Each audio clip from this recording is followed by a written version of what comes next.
Praise the lord. మత్తయి సువార్త 6వ అధ్యాయం 6వ వచనం. నీవు ప్రార్థన చేయనప్పుడు నీ గదిలోనికి వెళ్లి తలుపు వేసి రహస్యమందున నీ తండ్రికి ప్రార్థన చేయము. అప్పుడు రహస్యమందు చూచు నీ తండ్రి నీకు ప్రతిఫలం ఇచ్చును. ప్రార్థన అనేటువంటి ఈ గొప్ప ఆయుధం, లేకపోతే ఈ గొప్ప అవకాశాన్ని సద్వినియోగం చేసుకునేవారు ఈ లోకంలో చాలా అదృష్టవంతులు. మనము ప్రార్థన చేసేటప్పుడు రహస్యమందు చూచుచున్న తండ్రి మన ప్రార్థన వింటాడు, మనల్ని చూస్తారు. గదిలోనికి వెళ్ళి తలుపు వేసుకొని మన ప్రభువుకు మనం ప్రార్థన చేయాలి. దేవునితో మనం ఓపెన్ గా మాట్లాడుకోవాలి. ఆయన అన్ని ఎరిగిన వాడు, మన భవిష్యత్తుని ఎరిగిన వాడు, మన పూర్వాన్ని ఎరిగిన వాడు, మన వర్తమానాన్ని ఎరిగిన వాడు. మనం ఎలా వచ్చామో ఆయనకు తెలుసు. అసలు మనం పుట్టించిందే ఆయన. మన మరణం తర్వాత మన బ్రతికేంటో కూడా ఎరిగిన వాడు ఆయన.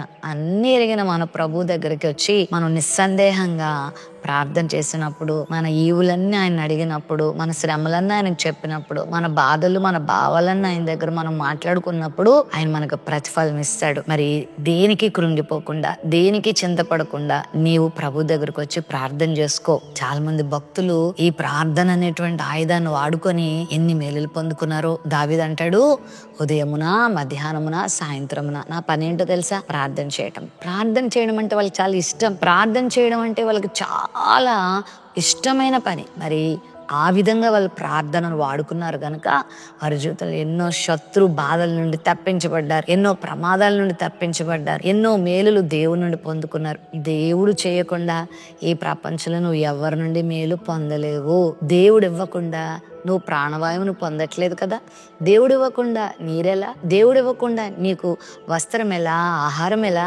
ఈ పంచభూతాలన్నీ ప్రభు ఇచ్చింది, ఈ ప్రకృతి ఆయన ఇచ్చింది. ఈ గాలి, ఈ ఫలాలు, నువ్వు తింటున్న చక్కని పండ్లు, పలహారాలు, ఇవన్నీ కూడా ప్రభు ఇచ్చినయే. నీ జీవితంలో నీకు కావలసినటువంటి కుటుంబ అవసరాలు, వ్యక్తిగత అవసరాలు, ఆరోగ్య అవసరాలు, ఆర్థిక అవసరాలు అన్ని ప్రభు ఇవ్వాల్సిందే.